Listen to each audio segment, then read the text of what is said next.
इससे पहले वाले जो फ्रिक्शन के 2 वीडियोस डाले थे उसमें मैंने पूरा फ्रिक्शन का बेसिक आपको बता दिया था। अगर आपको फ्रिक्शन का बेसिक नहीं क्लियर है तो डिस्क्रिप्शन में उसका लिंक है, तो पहले एक बार उसे देख लीजिए। अगर आपको फ्रिक्शन का बेसिक पता है तो सीधे इस वीडियो को देख सकते हैं। तो हेलो एवरीवन, इस वीडियो लेक्चर में हम लोग देखेंगे फ्रिक्शन के कुछ कंसेप्ट बेस्ड न्यूमेरिकल। तो उसमें जो पहला जो कंसेप्ट लेते हैं, सिंपल कंसेप्ट लेके चलते हैं कि जैसे यहाँ पे ग्राउंड पे एक ऑब्जेक्ट रखा हुआ है, 2 kg का ऑब्जेक्ट रखा हुआ है यहाँ पे, ठीक है। ग्राउंड पे एक ऑब्जेक्ट रखा हुआ है 2 kg का। यहाँ पे कोफिशिएंट ऑफ फ्रिक्शन जो है वो है म्यू इक्वल टू 0.5।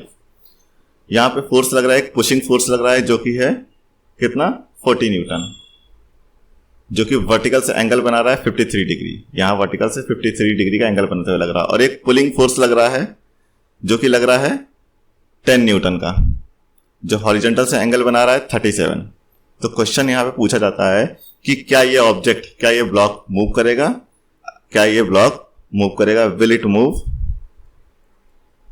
और दूसरा क्वेश्चन ये पूछा जाता है कि अगर ये मूव करेगा तो इसमें एक्सेलरेशन कितना होगा, इसमें एक्सेलरेशन कितना होगा। तो इनको इन टाइप के क्वेश्चंस करने के लिए पहले हम लोग ये जो फोर्स हैं उनके कंपोनेंट में रिजॉल्व करते हैं, अप्लाइड फोर्स निकालते हैं। दूसरा इसमें हम लोग निकालते हैं नॉर्मल रिएक्शन फोर्स कितना होगा, और उसके बाद नॉर्मल रिएक्शन फोर्स पता लग जाता है तो फ्रिक्शन फोर्स पता लग जाता है। उसके बाद कंपेयर कर लेते हैं कि जो फ्रिक्शन फोर्स है वो अप्लाइड फोर्स से ज्यादा है कि कम है। अगर अप्लाइड फोर्स से कम होगा फ्रिक्शन फोर्स तो ये ऑब्जेक्ट मूव करेगा, अगर ज्यादा है तो मूव नहीं करेगा, ठीक है। अगर फ्रिक्शन फोर्स मतलब कहने का फ्रिक्शन फोर्स कम है और अप्लाइड फोर्स ज्यादा है तो ये ऑब्जेक्ट मूव करेगा। अगर फ्रिक्शन फोर्स ज्यादा है तो ये ऑब्जेक्ट नहीं मूव करेगा, ठीक है। और उस सिचुएशन में अगर ये ऑब्जेक्ट मूव कर रहा है तो उस सिचुएशन में हम लोग एक्सेलरेशन निकाल लेंगे F इक्वल टू ma से, ठीक है। यहां से हमें एक्सेलरेशन फाइंड हो जाएगा। तो इसको करने के लिए पहले तो यहाँ पे सारे फोर्सेस को कंपोनेंट में रिजॉल्व करते हैं। तो यहाँ पे इसका बीडी बना लेते हैं। पहले बीडी बनाने से पहले देखें ये ऑब्जेक्ट है यहाँ पे 2 kg का। इस पे ऐसे फोर्स लग रहा है तो इसके 2 कंपोनेंट बनाएंगे। एक ये वाला कंपोनेंट हो जाएगा, ठीक है। ये हो जाएगा ये 40 न्यूटन का फोर्स है तो ये हो जाएगा 40 sin 53, 40 ये हो जाएगा 40 cos 53, ठीक है। ये हो जाएगा 40 cos 53, ये वाला एंगल है 53 तो ये हो जाएगा 40 cos 53। और ये वाला जो फोर्स है ये हो जाएगा 40 sin 53, 40 sin 53। अब cos 53 की वैल्यू कितनी होती है 3/5। तो ये जो cos 53 एंगल हो गया, sin 53 एंगल हो गया, इनकी बहुत जरूरत पड़ती है मैकेनिक्स में। तो यहाँ पे ये सारे एंगल्स निकाल के रख लेते। तो इनको याद करने की जो टेक्निक होती है, तो सबसे पहली बार हम लोगों ने पाइथागोरस थ्योरम पढ़ी थी, तो उसमें जो साइडें यूज करी थी 3, 4, 5। तो 3 के सामने वाला छोटा एंगल 37 और 4 के सामने वाला बड़ा एंगल 53, ये होता है।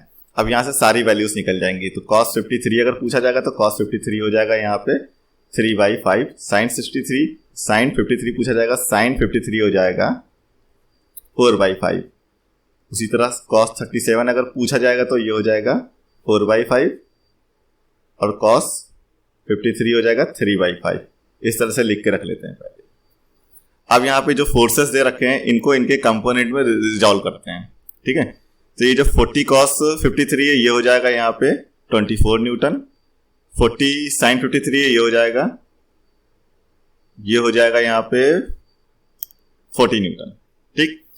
अभी जो पुलिंग फोर्स है 10 न्यूटन, इसको भी रिजॉल्व कर लेते हैं इन कंपोनेंट में। तो यहाँ पे ये लग रहा था 10 न्यूटन फोर्स, ठीक है। 10 न्यूटन फोर्स लग रहा है, ये एंगल 37 गिवन है।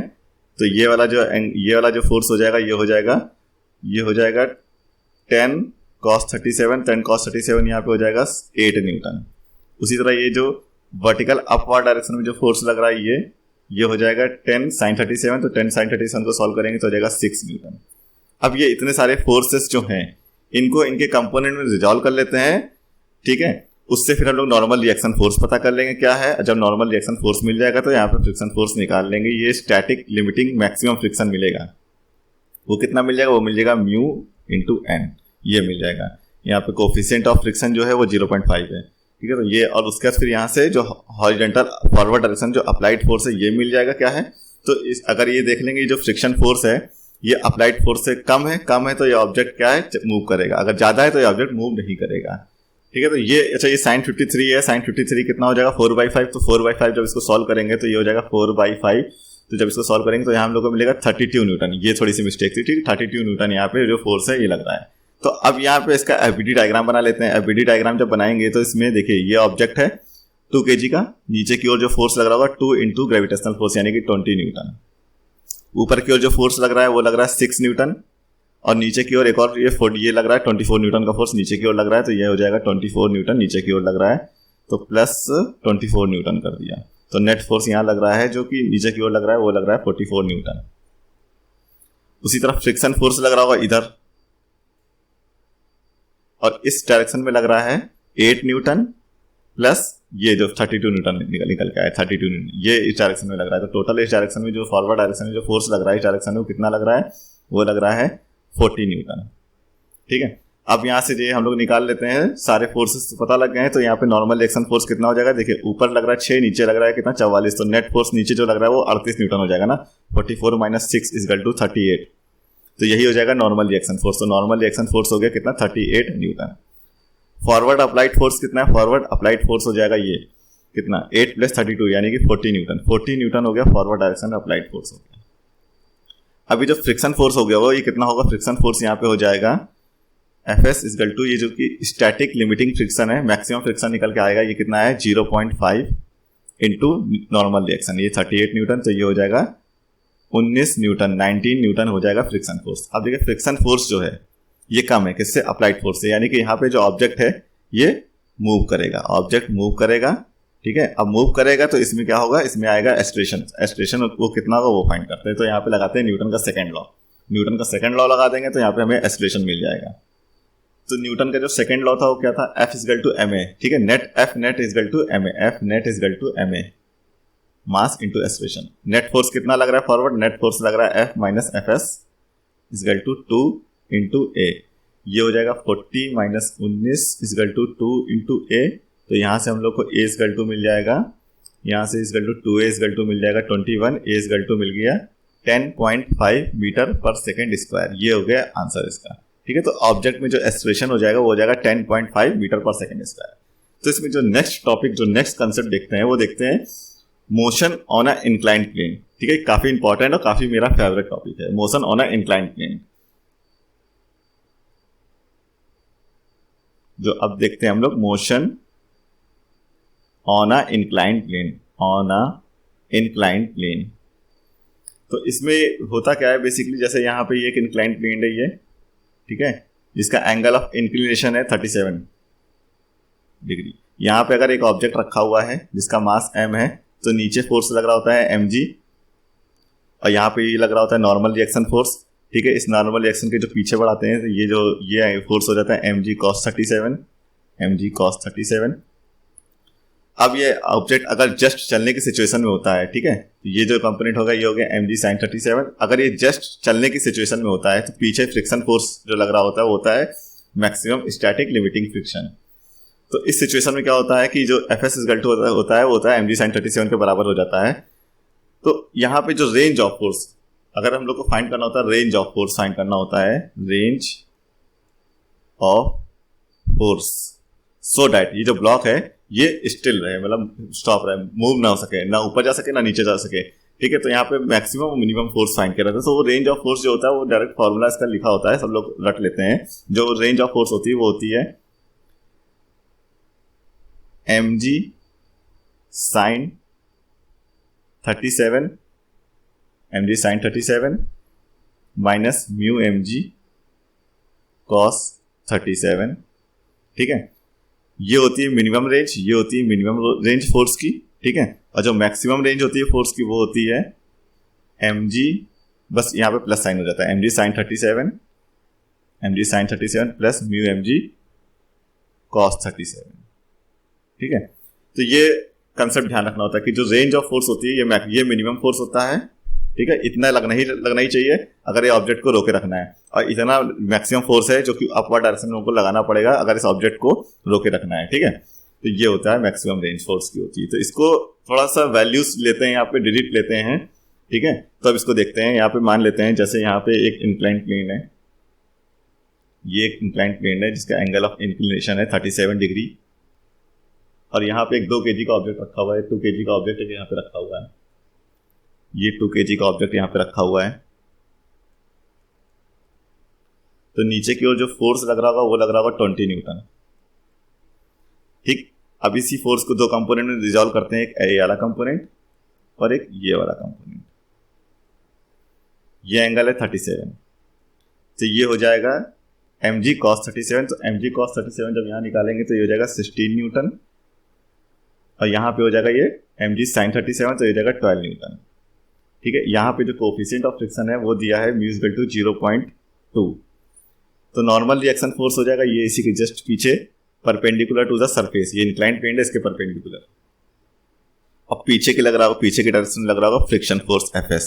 वो कितना निकल के आ रहा है, फ्रिक्शन फोर्स को यहाँ पे कैलकुलेट कर लेते हैं। जो फ्रिक्शन फोर्स होगा यहाँ पे वो होगा Fs equal to mu into N. Mu कितना है 0.2, एन कितना है, एन यहाँ पे 16 न्यूटन है, देखिए एन ये है, ठीक है, और एन बराबर कितना 16 newton, N equal to 16 newton है ना। तो ये हो जाएगा 16, तो जब इसको कैलकुलेट करेंगे तो फ्रिक्शन फोर्स आ जाएगा 3.2, फ्रिक्शन फोर्स हो गया 3.2 न्यूटन। तो अब फ्रिक्शन फोर्स जो है वो है 3.2 न्यूटन है ना। फ्रिक्शन फोर्स तो 3.2 न्यूटन है। अब 12 न्यूटन नीचे की ओर फोर्स लग रहा है, 12 न्यूटन का जो फोर्स है वो नीचे की तरफ लग रहा है, और फ्रिक्शन फोर्स कितना है 3.2 न्यूटन। तो जाहिर सी बात है ये ऑब्जेक्ट नीचे की तरफ मूव करेगा। तो अब अगर हमें इसे रोके रखना है, मतलब ये ना मूव करे, तो हमें यहाँ पे फोर्स लगाना पड़ेगा।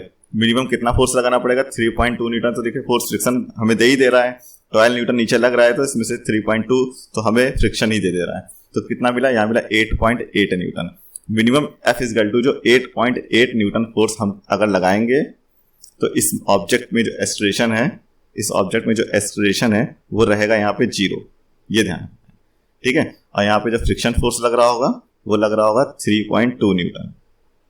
ये अब अगर उसमें हम लोग लगा देते हैं यहाँ पे अप्लाइड फोर्स कर देते हैं, अप्लाइड फोर्स को यहाँ पे कर देते हैं अगर 10 न्यूटन अप्लाइड फोर्स हो जाता है अगर 10 न्यूटन, तो यहाँ पे एक्सेलरेशन कितना हो जाएगा, एक्सेलरेशन यहाँ पे फिर 0 हो जाएगा। ठीक है, क्यों, क्योंकि यहाँ पे मैंने 10 न्यूटन फोर्स ऊपर लगाया, यहाँ पे ऊपर लगाया 10 न्यूटन फोर्स, ठीक। नीचे कितना लग रहा है 12 न्यूटन फोर्स, यानी कि 2 न्यूटन नीचे ज्यादा है, तो फ्रिक्शन की जो मैक्सिमम वैल्यू है 3.2 है, बट उसकी जरूरत नहीं है, फ्रिक्शन अपने आप को 2 न्यूटन कर लेगा। यहाँ पे फ्रिक्शन ऑटो एडजस्टिंग नेचर दिखा रहा है। तो इस केस में अगर हमने 10 न्यूटन का फोर्स लगा दिया है तो फ्रिक्शन हो जाएगा 2 न्यूटन।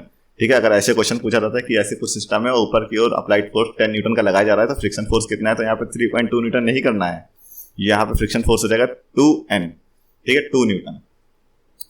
अब हम यहाँ पे अगर अप्लाइड फोर्स कर देते हैं, यहाँ पे अप्लाइड फोर्स को कर दिया 11 न्यूटन, अप्लाइड फोर्स मैंने कर दिया 11 न्यूटन, तो इस टाइम भी एक्सेलरेशन होगा 0, ठीक है, और जो फ्रिक्शन फोर्स हो जाएगा वो हो जाएगा 1 न्यूटन।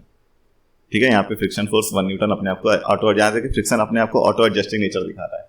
अब यहाँ पे अगर अप्लाइड फोर्स हम यहाँ पे कर देते हैं 14 न्यूटन, अप्लाइड फोर्स मैंने बढ़ा के अगर 14 न्यूटन कर दिया तो उस टाइम देखिए क्या होगा। अगर यहाँ पे जैसे पहले तो यहाँ पे जैसे अगर मैंने 12 न्यूटन कर दिया, अगर मैंने इसको 12 न्यूटन कर दिया तो 12 इधर लग रहा है नीचे, 12 ऊपर मैंने लगा दिया, ठीक है। तो इस टाइम ऑब्जेक्ट तो चलेगा नहीं, ऑब्जेक्ट तो चलेगा नहीं, 0 रहेगा, लेकिन इस टाइम जो फ्रिक्शन फोर्स होगा वो भी 0 हो जाएगा, क्योंकि फ्रिक्शन को जरूरत नहीं, क्योंकि 12 मैंने ही लगा दिया तो फ्रिक्शन को जरूरत ही नहीं है अपना रोल यहाँ पे निभाने की, तो फ्रिक्शन यहाँ पे ऑटो एडजस्ट होकर 0 हो जाएगा, ठीक है, और यहाँ पे एक्सेलरेशन भी नहीं होगा। लेकिन अब जैसे ही अगर हम लोग फ्रिक्शन फोर्स बढ़ाते हैं, यहाँ पे फ्रिक्शन फोर्स बढ़ा के कर देते हैं, फ्रिक्शन फोर्स बढ़ा के कर देंगे 14 न्यूटन, तो क्या ये ऑब्जेक्ट अब चलेगा, लग रहा होगा चलेगा, बट नहीं चलेगा। क्यों, देखिए यहाँ पे लग रहा है 14 न्यूटन, ऊपर की तरफ लग रहा है 14 न्यूटन, नीचे की तरफ लग रहा है 12 न्यूटन, ठीक है, तो 2 न्यूटन ऊपर की ओर एक्स्ट्रा मिल रहा है ना। तो फ्रिक्शन फोर्स अब अपनी डायरेक्शन को रिवर्स कर लेगा, अब फ्रिक्शन फोर्स अपनी डायरेक्शन को रिवर्स कर लेगा, अब रिवर्स डायरेक्शन लगेगा फ्रिक्शन, और फ्रिक्शन लग कितना सकता है, लग सकता है 3.2 न्यूटन ना, बट जरूरत नहीं है, जरूरत वो सिर्फ 2 न्यूटन की, क्योंकि ऊपर की ओर जो नेट फोर्स आ रहा है वो 2 न्यूटन आ रहा है, तो फ्रिक्शन यहाँ पे अपने आप को कर लेगा यहाँ पे 2 न्यूटन, और एक्सेलरेशन अभी भी नहीं इसमें होगा, अभी भी इसमें 0 एक्सेलरेशन रहेगा।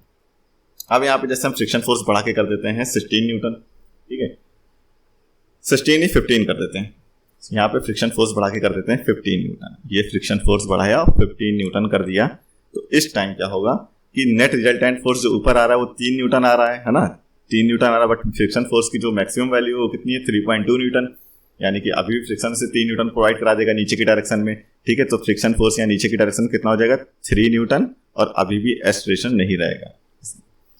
और ये जो नीचे की डायरेक्शन है फोर्स है, तो अगर इसको मैं अगर नेट विद वेक्टर पूछेंगे तो ये हो जाएगा माइनस का 2n न्यूटन, ये हो जाएगा माइनस का 3n न्यूटन, ठीक है, 3 न्यूटन। अब जैसे ही यहाँ पे हम लोग फोर्स ऊपर की डायरेक्शन में लगाते हैं, कितना ऊपर की डायरेक्शन में लगाते हैं 15.2, यहाँ पे 15.2 लगाते हैं फोर्स, और नीचे कितना लग रहा है 12 न्यूटन, ठीक है।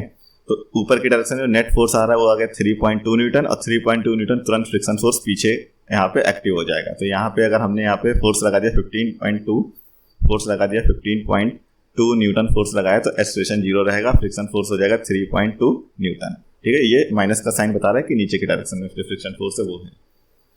तो इस तरह से देखिए 15.2 न्यूटन तक तो ये ऑब्जेक्ट नहीं चला। अब 15.2 न्यूटन से जैसे ही मैंने बढ़ा के किया 16 न्यूटन या इससे ज़रा हल्का से भी बढ़ाया, तो अब ऊपर की डायरेक्शन में जो नेट फोर्स हो जाएगा वो कितना हो जाएगा, वो हो जाएगा 4 न्यूटन। ऊपर की डायरेक्शन में जो नेट फोर्स है वो कितना आ गया 4 न्यूटन, है ना।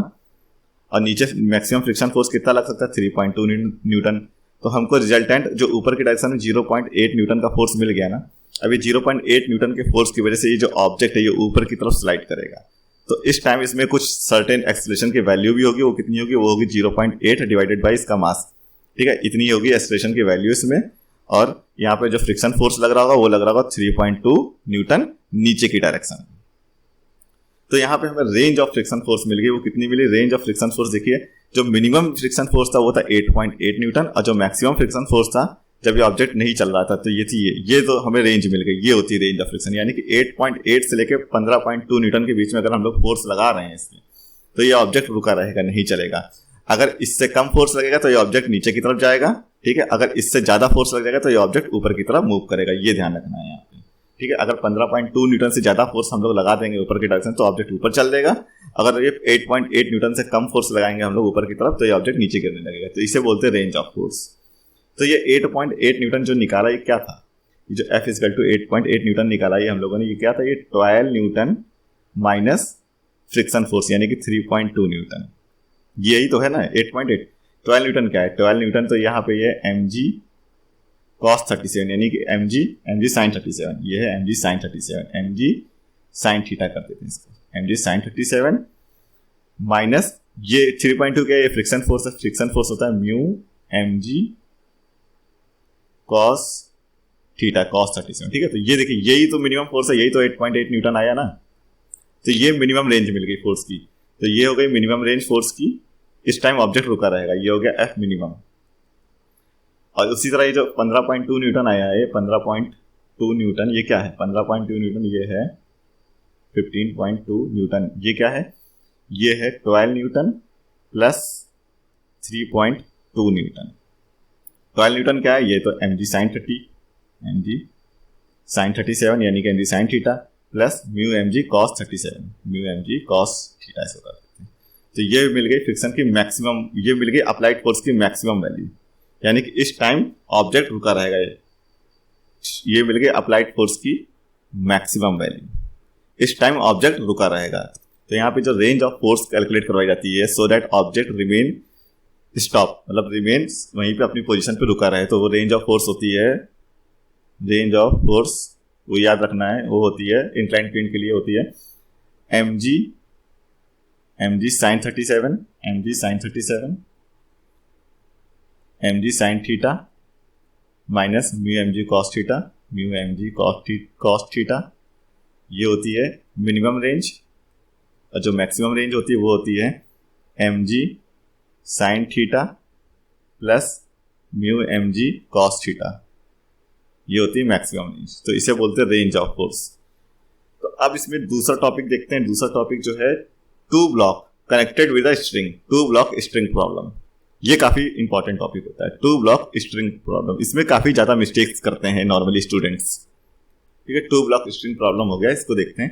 तो इसमें क्या होगा, इसमें हम लोग को फाइनली फाइंड करना होता है friction force and tension force, ठीक है। और देखना होता है क्या ऑब्जेक्ट, ये जो ब्लॉक सिस्टम है ये मूव करेगा कि नहीं करेगा, करेगा तो क्या करेगा, अगर नहीं करेगा तो इसमें कितना फ्रिक्शन लग रहा होगा, कितनी टेंशन होगी स्ट्रिंग में। तो कुछ ऐसा सिस्टम होता है कि यहाँ पे दो ब्लॉक रखे हुए हैं, जैसे मान लेते हैं दो ब्लॉक रखे हुए हैं, ये यहाँ पे कोफिशिएंट ऑफ फ्रिक्शन है कितना 0. यहाँ पे मान लेते हैं 0.5 है, ठीक है। इस जगह पे कोफिशिएंट ऑफ फ्रिक्शन 0.5 है और इस जगह पे एक ब्लॉक और रखा हुआ है यहाँ पे, ठीक है। यहाँ पे कोफिशिएंट ऑफ फ्रिक्शन जो है वो है 0.4 मान लेते हैं। यहाँ पे कोफिशिएंट ऑफ फ्रिक्शन 0.4 है। ये ऑब्जेक्ट है 5 kg का, ये जो ब्लॉक है ये 2 kg का। ये एक मासलेस स्ट्रिंग से कनेक्टेड है, ये मासलेस स्ट्रिंग से कनेक्टेड है। ठीक है, जो मासलेस स्ट्रिंग होती है उसमें की प्रॉपर्टी होती है कि टेंशन पूरी स्ट्रिंग में सेम होती है।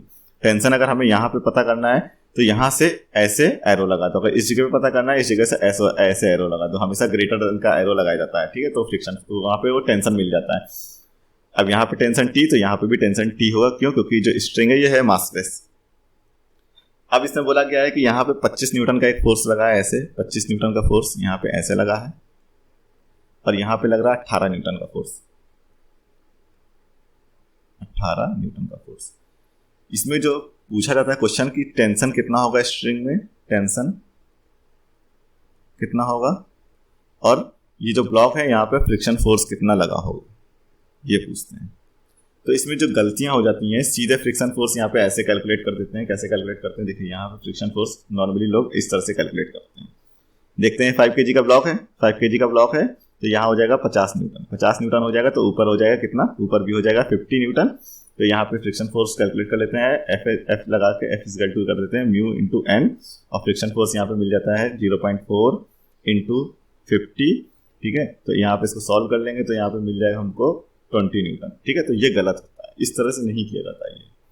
ठीक है, तो यहाँ पे जैसे हम इस तरह से करने की कोशिश करते हैं, जैसे यहाँ पे हमें फ्रिक्शन फोर्स मिल गया 20 न्यूटन मिल गया, तो यहाँ पर फ्रिक्शन फोर्स लग रहा होगा 20 न्यूटन। ठीक है, यहाँ पे फ्रिक्शन फोर्स 20 न्यूटन, और इधर की डायरेक्शन जो फोर्स लग रहा है कितना, 25 न्यूटन। तो जो नेट फोर्स हो गया 20 माइनस 50, यहाँ पे 25 minus 20 is equal to 5 newton. 5 newton force जो इस डायरेक्शन में आ रहा है, ये ऐसे 5 न्यूटन जो आ रहा है, इस वजह से स्ट्रिंग में आएगा टेंशन। ठीक है, अब यहाँ पे स्ट्रिंग में क्रिएट हो जाएगा टेंशन टी, तो टेंशन टी यहाँ पे हो गया कितना, 5 न्यूटन, 5 न्यूटन। ठीक है, अब यहाँ पे टेंशन अगर आ गया 5 न्यूटन, तो इस वाले 2 kg वाले ब्लॉक का एफबीडी बनाते हैं। तो यहाँ पे टेंशन कितनी है, टेंशन आ गई 5 न्यूटन, यहाँ पे ऑब्जेक्ट है। ठीक है, अब यहाँ पे लग रहा है कितना, 18 न्यूटन। ठीक, अब 18 में से 5 गया, कितना बचा, 13 न्यूटन। तो 13 न्यूटन रिजल्टेंट फोर्स इस डायरेक्शन में आ रहा है। अब यहाँ 25 लग रहा है, यहाँ 18 लग रहा है। ऐसा तो है नहीं कि यहाँ पे ये ऑब्जेक्ट इस डायरेक्शन में मूव करेगा, ऐसा तो हो नहीं सकता। ऑब्जेक्ट तो इधर ही, अगर यहाँ पे ज्यादा फोर्स लग रहा है ना, 25 न्यूटन बड़ा फोर्स है, और 13 न्यूटन जो फ्रिक्शन यहाँ पे आए, फ्रिक्शन फोर्स ही हो सकता है। बट ये 2 kg ब्लॉक के लिए जो मैक्सिमम फ्रिक्शन फोर्स हो सकता है वो कितना हो सकता है, वो हो सकता है F S is equal to mu into N. Mu कितना है, 0.5, म्यू है 0.5, एन कितना है, एन है 2 kg यानी कि 20 न्यूटन। 20 न्यूटन, तो इसको जब सॉल्व करेंगे तो ये हो जाएगा 10 न्यूटन मैक्सिमम फ्रिक्शन फोर्स इस डायरेक्शन में हो सकता है। ठीक है, बट यहाँ पे आ कितना रहा, 13 न्यूटन, बट ये तो रूल्स के खिलाफ हो गया ना। तो यानी कि इस तरह से हम लोग नहीं करेंगे। जो इस डायरेक्शन से कैलकुलेट करना स्टार्ट करते हैं ये पूरा गलत होता है, इस डायरेक्शन से नहीं किया जाता है।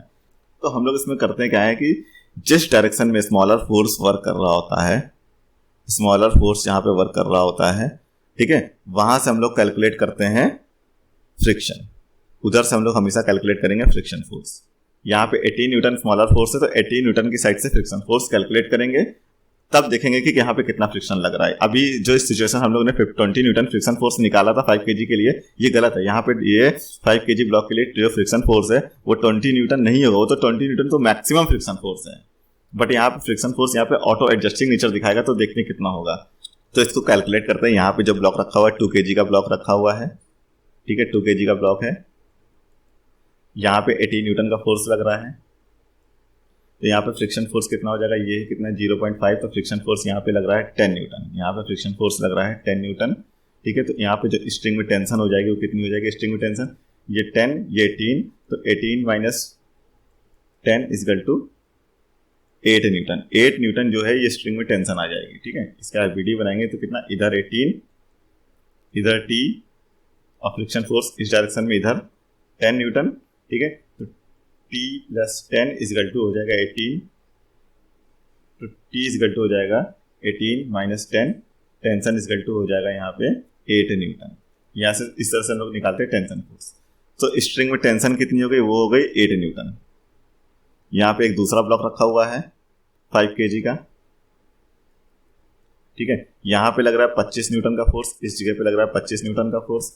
अब ऑब्जेक्ट में फ्रिक्शन फोर्स आएगा, वो इधर की डायरेक्शन में आएगा, वो कितना होगा वही निकालते हैं। ठीक है, तो यहाँ पर friction force for first object, first block के लिए वो कितना हो गया, वो हो गया F1 इज इक्वल टू हो गया 10 न्यूटन।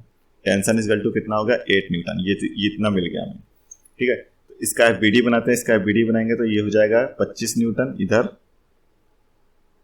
फ्रिक्शन फोर्स यहाँ पे F2, टेंशन यहाँ पे कितनी है T, तो क्या हो जाएगा T plus F2 equal to 25 newton. T कितना है 8 न्यूटन, तो F2 इक्वल टू हो जाएगा 25 माइनस 8 न्यूटन, तो F2 इक्वल टू हो गया यहाँ पे 17 न्यूटन। देखिए ये हो गया फ्रिक्शन फोर्स। तो यहाँ पे फ्रिक्शन फोर्स हमको मिल गया 5 kg वाले ब्लॉक के लिए 17 न्यूटन। ये ऑटो एडजस्टिंग फ्रिक्शन है। जो मैक्सिमम फ्रिक्शन फोर्स है ये 5 kg वाले ब्लॉक के लिए, 5 kg वाले ब्लॉक के लिए मैक्सिमम फ्रिक्शन फोर्स हो जाएगा, जो लिमिटिंग फ्रिक्शन बोलते हैं, जिसे लिमिटिंग फ्रिक्शन बोलते हैं, वो है 20 न्यूटन। ठीक है, तो ये जो मैक्सिमम लिमिटिंग फ्रिक्शन मिल गया 20 न्यूटन मिल गया। ठीक है, बट यहाँ पे जो फ्रिक्शन फोर्स लग रहा है वो कितना लग रहा है 17 न्यूटन लग रहा है। ठीक है, फ्रिक्शन फोर्स की जरूरत नहीं है यहाँ पे 20 करने की, क्योंकि इस डायरेक्शन में फोर्स ही कितना लग रहा है, इस डायरेक्शन 17 लग रहा है, इस डायरेक्शन में कितना फोर्स लग रहा है 17, तो फ्रिक्शन अपने आप को बना लेगा 17।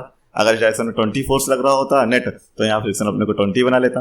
अगर इस डायरेक्शन में नेट फोर्स लग रहा होता कितना 28, तो फ्रिक्शन फोर्स अपने आप को बना लेता 20, और 8 जो एक्स्ट्रा फोर्स है उससे ये पूरा सिस्टम चलने लगता। तो यहाँ जरूरत नहीं है, यहाँ तो 25 न्यूटन फोर्स लगा था, जिस वजह से जिसमें से टेंशन फोर्स माइनस किया तो कितना मिला 17 न्यूटन। इस डायरेक्शन में 17 न्यूटन फोर्स मिला, तो फ्रिक्शन अपने आप को 17 बना लिया। तो यहाँ हो गया फ्रिक्शन फोर्स हो गया 17 न्यूटन, टेंशन फोर्स हो गया 8 न्यूटन, और फ्रिक्शन फोर्स पहले ऑब्जेक्ट के लिए, पहले ब्लॉक के लिए हो गया 10 न्यूटन। तो इस तरह से स्ट्रिंग ब्लॉक प्रॉब्लम्स करते हैं। तो इसी टाइप का एक सेम एग्जांपल लेते हैं और इस कंसेप्ट को शार्प करते हैं। तो अब ये एग्जांपल लेते हैं। यहाँ पे जैसे ये ब्लॉक रखा हुआ है 20 kg का ब्लॉक है, ये 10 kg का ब्लॉक है, ये एक मासलेस स्ट्रिंग से कनेक्टेड है। यहाँ पे जो फोर्स लग रहा है ये लग रहा है 80 न्यूटन, यहाँ पे 80 न्यूटन का फोर्स लग रहा है, और यहाँ पे जो फोर्स लग रहा है वो 110 न्यूटन, यहाँ पे फोर्स लग रहा है 110 न्यूटन। जो कोफिशिएंट ऑफ फ्रिक्शन है यहाँ पे 0.5, यहाँ पे भी 0.5, दोनों sides coefficient of friction same. तो इसमें फाइंड करते हैं हम लोग, क्या फाइंड करते हैं, टेंशन फाइंड करते हैं, टेंशन फोर्स फाइंड करते हैं, और फ्रिक्शन फोर्स फाइंड करते हैं, और देखते हैं ये ऑब्जेक्ट चलेगा कि नहीं चलेगा। तो इसके लिए फ्रिक्शन फोर्स हो जाएगा, वो हो जाएगा F1, ये फाइंड करते हैं, और 10 kg वाले के लिए हो जाएगा F2। ठीक है, ये फाइंड करते हैं और देखते हैं ये ऑब्जेक्ट चलेगा कि नहीं चलेगा, और चलेगा तो हम लोग यहाँ पे फाइंड करेंगे एक्सेलरेशन। ठीक है, और वो एक्सेलरेशन फाइंड करने का जो टेक्निक होती है, जो नेट फोर्स हो जाएगा उसको ma के बराबर कर देंगे, तो यहाँ पे हमें एक्सेलरेशन मिल जाएगा। ये होती है टेक्निक। तो वही टेक्निक इस जो 2 ब्लॉक सिस्टम होते हैं उसमें करना क्या होता है, उसमें करना ये होता है कि जो छोटा फोर्स होता है, जो स्मॉलर फोर्स होता है, वहां से फ्रिक्शन कैलकुलेट करना स्टार्ट करते हैं, तभी हम सही आंसर तक पहुंचेंगे। अगर हम लोग यहाँ से 110 न्यूटन से फ्रिक्शन फोर्स कैलकुलेट करना स्टार्ट करेंगे, तो यहाँ पे जो फ्रिक्शन फोर्स हम लोग को मिल जाएगा वो मिल जाएगा F1 इक्वल टू कितना, ये हो जाएगा 20 इंटू 10 200, और ये 200 डिवाइडेड बाई 1/2, यानी कि 100 न्यूटन फ्रिक्शन फोर्स मिल जाएगा, जो कि गलत है, यहाँ पे नहीं होगा इतना भी। देखिए इसको कैलकुलेट करते हैं, तो इधर से चलते हैं, 80 न्यूटन वाली साइड से चलते हैं। तो इधर 80 न्यूटन, तो यहाँ फ्रिक्शन फोर्स लग रहा होगा कितना F2, ये कितना हो जाएगा, फ्रिक्शन फोर्स इक्वल टू होता है म्यू mg। ठीक है, तो यहाँ पे F2 इक्वल टू हो जाएगा 0.5 इंटू mg, mg कितना है 10 इंटू 10 यानी कि 100, तो ये फ्रिक्शन फोर्स यहाँ पे आ गया 50 newton. Friction force F2 equal to हो गया 50 न्यूटन, तो फ्रिक्शन फोर्स यहाँ पे F2 यहाँ पे आ गया 50 न्यूटन लग रहा है। तो 50 न्यूटन फ्रिक्शन फोर्स लग रहा है, 80 न्यूटन यहाँ पे टेंशन फोर्स है, ये 80 न्यूटन यहाँ पे अप्लाइड फोर्स है। तो इसका BD बनाते हैं 10 kg वाले ब्लॉक का, यहाँ पे लग रहा है 80 न्यूटन, इधर लग गया 80 न्यूटन, यहाँ पे 80 न्यूटन, पीछे लग रहा है फ्रिक्शन फोर्स कितना है 50 न्यूटन। तो इधर टेंशन T है वो कितनी हो जाएगी, वो हो जाएगा T इक्वल टू क्या हो जाएगा 80 माइनस 50, T इक्वल टू हो जाएगा 80 माइनस 50, यानी कि 80 minus 50 equal to 30 newton. 30 newton आ गया टेंशन फोर्स, तो यहाँ पे टेंशन फोर्स कितना आ गया 30 न्यूटन। ये स्ट्रिंग में 30 न्यूटन यहाँ पे लग रहा है कितना टेंशन। अब स्ट्रिंग में अगर टेंशन फाइंड करनी है, तो जिस पॉइंट पे, इस पॉइंट पे अगर टेंशन फाइंड करनी है, तो इस पॉइंट से यहाँ पे ग्रेटर देन का सिंबल बना ली, ये होती है टेंशन की डायरेक्शन। ठीक है, तो यहाँ पे टेंशन 30 न्यूटन, तो अब 20 kg वाले ब्लॉक का FBD बनाते हैं। हाँ, तो अब इस 20 kg वाले ब्लॉक का FBD बना लेते हैं, फ्री बॉडी डायग्राम बनाते हैं। तो ये हो जाएगा यहाँ पे कितना फोर्स लग रहा है इस डायरेक्शन में, फॉरवर्ड डायरेक्शन में लग रहा है टेंशन फोर्स, टेंशन फोर्स कितना है 30 न्यूटन। ठीक, और बैकवर्ड डायरेक्शन में जो अप्लाइड फोर्स है कितना है 110 न्यूटन। तो इसका जो रिजल्टेंट फोर्स होगा वो कितना होगा, वो रिजल्टेंट फोर्स हो जाएगा यहाँ पे 110 में से 30 माइनस करेंगे तो कितना मिला, हम लोग को मिला 80 न्यूटन। तो इस डायरेक्शन में अप्लाइड फोर्स आ रहा है 80 न्यूटन। ठीक है, अब जो 20 kg वाला ब्लॉक है उस पर जो मैक्सिमम फ्रिक्शन फोर्स कितना आया, वो तो आया 100 न्यूटन, है ना, 100 न्यूटन। तो इस डायरेक्शन में opposite direction friction force work कर रहा है, और अप्लाइड फोर्स कितना आ रहा है 80 न्यूटन। तो जाहिर सी बात है मैक्सिमम फ्रिक्शन फोर्स है वो तो है ज़्यादा, और अप्लाइड फोर्स है कम, तो ये ऑब्जेक्ट, ये जो सिस्टम है पूरा, ये सिस्टम तो मूव नहीं करेगा। अब बची बात, ये 20 kg वाले ब्लॉक पे कितना फ्रिक्शन फोर्स लग रहा होगा, तो वो लग रहा होगा, ये जो नेट मैक्सिमम फोर्स आया है कितना है 80 न्यूटन, तो यहाँ पे फ्रिक्शन फोर्स लग रहा होगा 80 न्यूटन, इस डायरेक्शन में लग रहा होगा। फ्रिक्शन फोर्स यहाँ पे अपना ऑटो एडजस्टिंग नेचर दिखाता है, तो जो 20 kg वाले जो ब्लॉक है उस पर फ्रिक्शन फोर्स 100 न्यूटन ना लग के लग रहा है 80 न्यूटन, तो यहाँ पे F1 = हो गया होगा 80 न्यूटन। इस तरह से निकालते हैं 2 ब्लॉक स्ट्रिंग वाले प्रॉब्लम्स करते हैं। तो आई होप आपको ये सारे कंसेप्ट समझ में आए होंगे। So that's all I have for you in this video. Thank you, धन्यवाद।